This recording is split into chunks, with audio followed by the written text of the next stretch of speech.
এই যে একটা নির্বাচন হতে চলেছে, ডক্টর ইউনূস বাংলাদেশ অন্তর্বর্তী সরকারের প্রধান, তিনি ঘোষণা দিয়েছেন বিশ্বের মধ্যে তাক লাগানো একটা নির্বাচন করবেন। আপনাদের কি মনে হচ্ছে?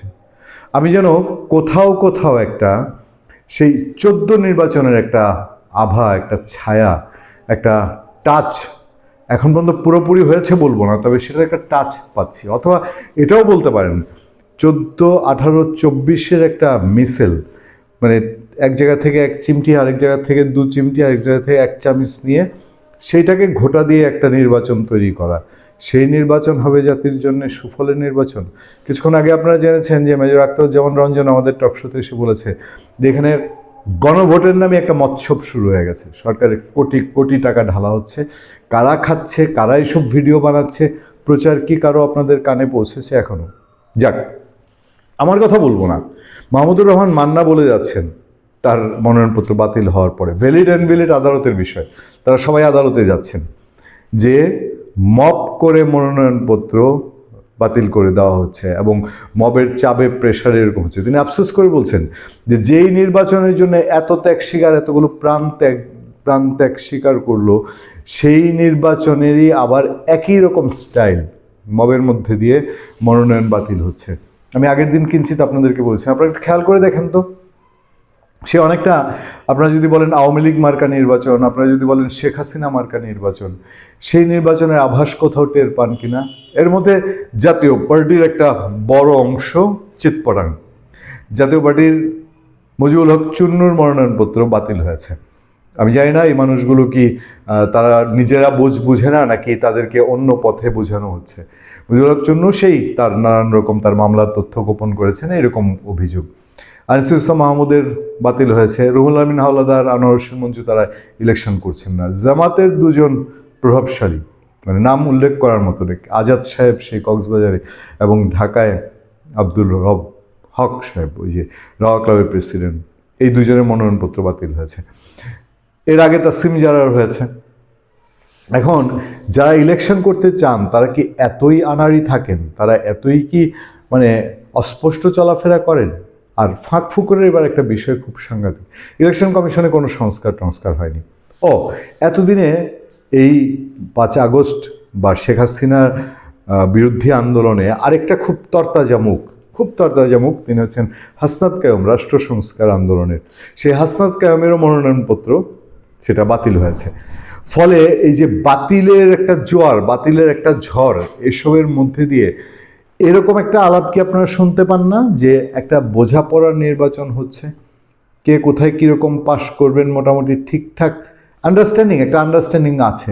শেখ হাসিনা বিভিন্ন সময় বিভিন্ন জায়গায় ঠিক করে দিতেন, এবং সেই আন্ডারস্ট্যান্ডিংয়ের পরবর্তী ধাপও ঠিক আছে, যে একটা জাতীয় সরকারের জামাত কয়জন মন্ত্রী পেতে পারে, সেখানে এনসিপি থেকেও আসতে পারে 2-1 জন, আর কারা কারা হতে পারেন, মানে পুরোপুরি একটা সেট আপ বলা কর। তাহলে আপনি আমি কারা? আমরা এই আমজনতাই রয়ে গেল।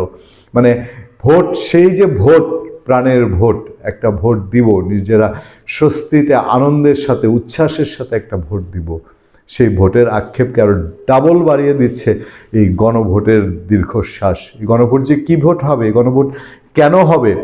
আমি নিজে সাংবাদিক হয়ে এত রাজনৈতিক বিশ্লেষণের সঙ্গে কথা বলে আমার মাথায় এখন পর্যন্ত ঢুকে না যে এই গণভোটটা দিলে পরে, মানে সেটা কি ভোটটাই দিব, কাকে গিয়ে কেন হা দিব, কেন না দিব, দিলে পরে আমার কি হবে, আমার দেশের ভবিষ্যৎ কি হবে? ওভারনাইট আমরা ট্রাম্প হয়ে যাব, যে ভারতে গিয়ে নরেন্দ্র মোদীকে দিল্লি থেকে ধরে নিয়ে আসতে পারবো? মানে এরকম কিছু একটা কিনা, চাইলেই 7 সিস্টার ভেঙে দিতে পারবো? বা আমার দেশে এই যে ঢাকায় যারা থাকি, গ্যাস পাই না চুলা জ্বালানোর জন্যে, গণভোটে সংস্কারের পক্ষে ভোট দিলে আমার গ্যাস চলে আসবে ফুরফুর করে, পাইপলাইন মাটি ফেরে, জানি না। সেজন্যই বলছি যে এই নির্বাচনটাকে একটা ব্যবসা হিসাবে ধরে নেয় রাজনৈতিক দলগুলো, এবং এখন আবার মধ্যম আরেকটা তৃতীয় পক্ষ, খাওয়ার একটা তৃতীয় পক্ষ দাঁড়িয়েছে এই যে ডক্টর ইউনূসের নেতৃত্বাধীন অন্তর্বর্তীকালীন সরকারের ভেতরে। এখানে এমন কিছু লোক যে এই সময় যা বাগিয়ে নিতে পারি, এবং এই বাগিয়ে নিয়ে আমরা বাংলাদেশ থেকে যা নিব তা নিয়েই চম্পট দিব, এবং ম্যাক্সিমাম ক্ষেত্রেই কলকাঠি নাড়ছে বিদেশি যারা এসছে, মানে যেগুলো উড়ে এসছে। আমরা আচ্ছা, ডক্টর ইউনূস দায়িত্ব নেওয়ার সময় আপনারা এরকম গল্প শুনেছেন যে বাংলাদেশ থেকে তো সমস্ত মেধা পাচার হয়ে গেছে।